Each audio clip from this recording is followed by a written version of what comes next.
And for more on the Toll Brothers and the housing market, we are joined now by Pete Flint. He's the CEO of Trulia.com. That's the real estate search firm. He joins us from San Francisco. Pete, welcome to Bloomberg News.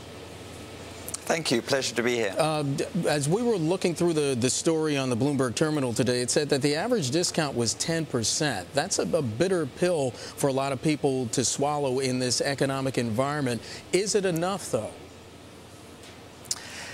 Yeah, so what we're seeing is that in our most recent report that sellers are reducing their prices. So we're seeing about 25% of all homes listed on Trulia.com have reduced their prices by about 10%. And then you mentioned the luxury home market. That is only about 2% of the market, but actually accounts for about 25% of the overall dollar value in terms of discounts. So that sector, that portion of the market, is really a significant element in terms of the price reductions. Pete, are you still seeing a lot of homeowners still holding out and deciding to stay on the sidelines and, in fact, rent their homes as opposed to take that big hit in price? So the big expectation in the housing market is that there's a large amount of shadow inventory, which is sellers sitting on the sidelines, as well as foreclosed properties yet to go through the foreclosure process, that is sitting on the sidelines about to enter the market. So on the one hand, while we've seen some very positive signs in the housing market over the last couple of months, there's this cloud looming, which is a shadow inventory, which is set to make life more difficult for the housing market. So sellers are resetting their expectations, we're seeing from the price reductions, but at the end of the day, coming down 20–30% in terms of house prices over the last couple of years is a depressing thing for any homeowner. Pete, let's get a little more specific on some of the reductions that you have seen.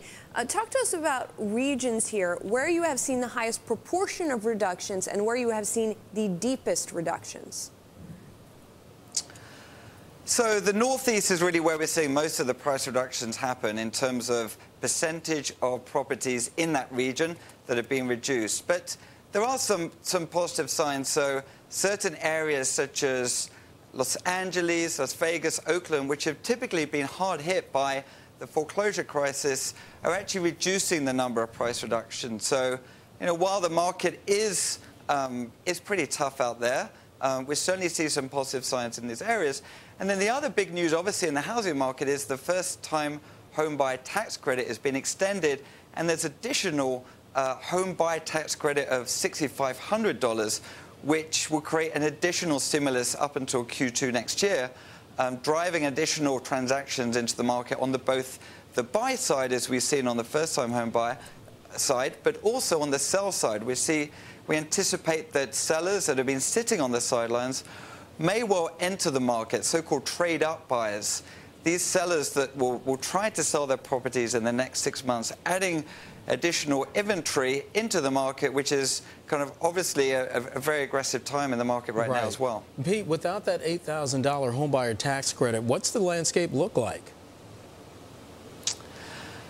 Well, what was interesting to us, obviously, we see a lot of real-time data about consumer search habits, researching real estate. And last week, when the homebuyer tax credit came on the market or was approved by the Senate, was a noticeable increase in visitors to our website. So, literally overnight, we could see an interest in the market. So on the one hand, you might look at that $6,500 or $8,000 tax credit is not, it's a significant amount, but it's not economically huge in the whole scheme of things.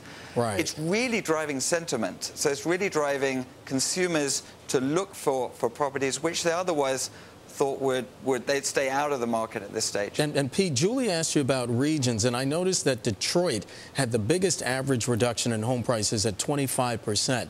Is there any rebound in sight for Michigan? As you know, the state's been hammered during this recession. I'd love to